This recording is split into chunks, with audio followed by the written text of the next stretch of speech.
permit. O si Congressman Erwin Cheng, nagpunta kasama si Congressman na Ernest Junicio. You can even ask them.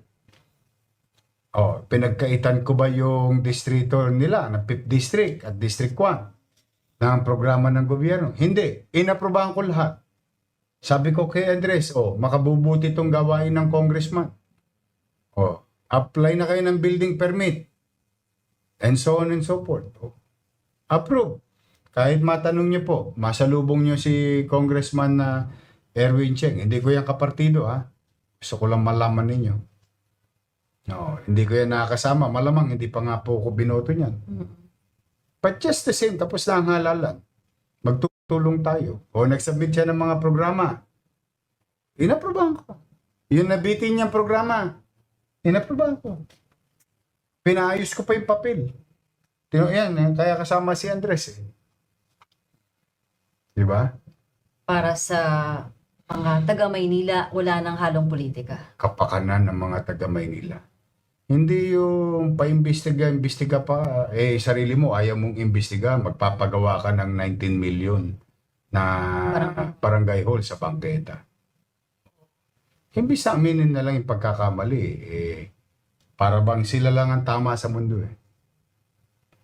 Basta ako, may pananagutan ako sa mga taga-Maynila. Papagawa sila ng pumping station, hindi gumagana. Tapos ituturo nila DPWH. Pero sa totoo, sila nagsabi sa DPWH, ipagawa nyo yan. Kinakarga sa CDF nila. Huwag na kayo magsinungaling. Binobola nyo na lang yung lelang yung panot. Ang mabobola nyo na lang,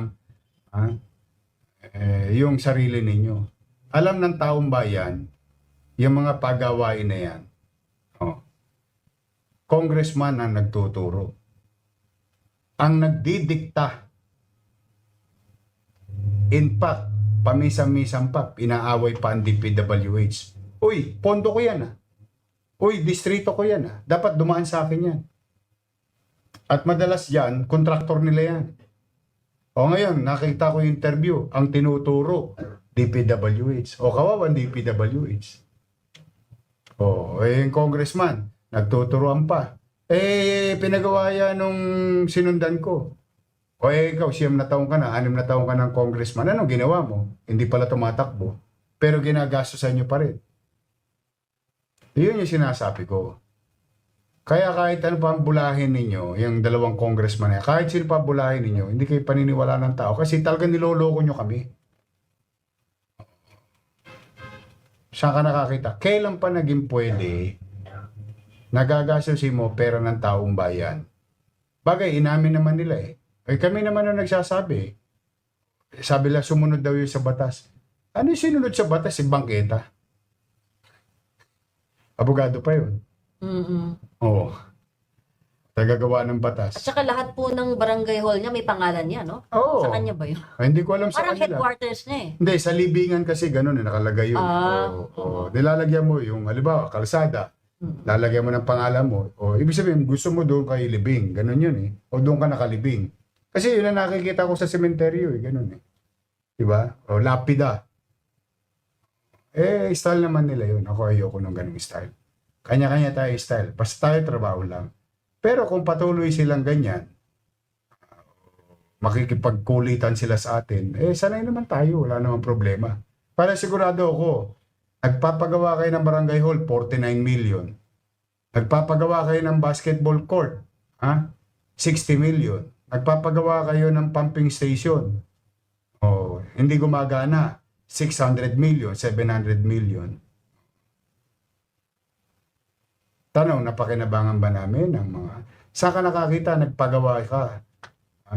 Ito, sa District 2, National Historic Site, Plaza del Piero. Ginawa mo mukhang sabungan. Ngayon, barangay hall na yung plaza. Nasaan na ngayon yung tinatawagan ko nga pala tinatawagan ko ng pansin yung ating mga conservationist. Pasyalan nyo po Plaza del Piero. May marka ng national parang heritage o protected site. Andun pa yung rebulto. O, ginawang parang sabungan. Diyan sa District 2. O, sino nagpagawa? O, tingnan niyo yung nakapangalan doon, kahit burahin pa nila. Nakapangalan yung pangalan ng congressman. Kala ko nga, Plaza Valeriano na yun eh. Ay, oo. Oo. Plaza del Piero yun eh. Ibang klase talaga. Ibang uri itong mga to. Oo, totoo lang. Kung makapag-imbestiga kayo ng ibang tao, yung sarili nyo, ayaw nyo imbestigahan. Di ba? At saka kalaunan, malalaman ng tao. Yung mga pabahay natin, ako Diyos ko, iniimbestigahan na rin naman na ng gobyerno. Kaya ako nasasabi yan, tingnan ninyo. Ako ba namumulitika? Hindi. O, tingnan nyo, balik mo ulit. Balik mo yung makisuyo nga. Yung kay Erwin Cheng. Yung meeting po sa kanila. Meeting. Kahit itanong nyo kay Erwin Cheng. Ayan. O, alam mo, nasa papel niya. Isahan ng project niya. Sino makikinabang? Taga 5th District. Ano mga pinagagawa niya? Pagawaing bayan. Ano yan? Ospital. Oh, ngayon, meron pa kami pinag-usapan. Sabi ko, may pera ka pa ba? Makakahingi pa ako. O pwede ba makisuyo? Itong drainage master plan ng Maynila. Pwede ba?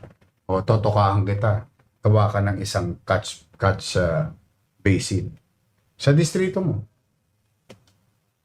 Oh, sabi niya, opo. O baka makagawa tayo sa Malate. Through his effort. Yan. Yung pirate station na pinagagawa niya sa Baseco, approved. Di ba?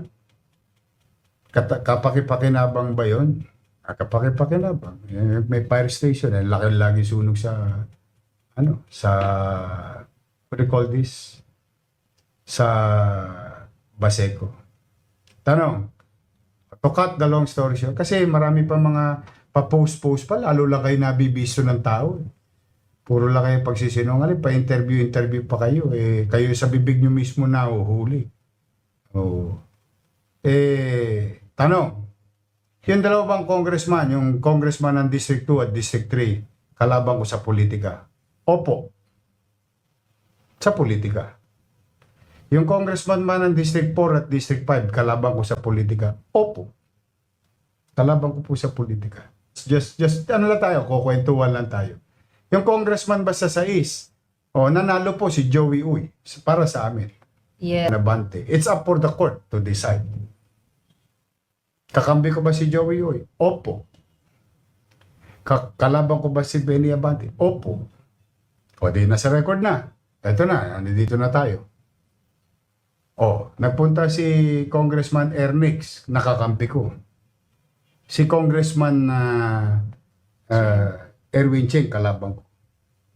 Meron ba siyang programa sa listahan niya na meron? Pagawaing bayan ba? Meron. Kapakipakinabang ba sa bayan? Ay, oo. Tanong, inaprobahan ko ba? Opo. Kapakipakinabang ba sa bayan? Ay, oo. Tanong, inaprobahan ko ba? Opo. Nasaan doon ang politika? Kung madamot lang ako. Pag mali kasi mali, huwag nang gagawa ng palusot. Mali na kayo eh. Gusto nyo, papangalanan ko pa kayo. Diba? Tigilan nyo na yan. Tanggapin nyo na ang katotohanan. Nagdesisyon na ang taong bayan. Let's move on.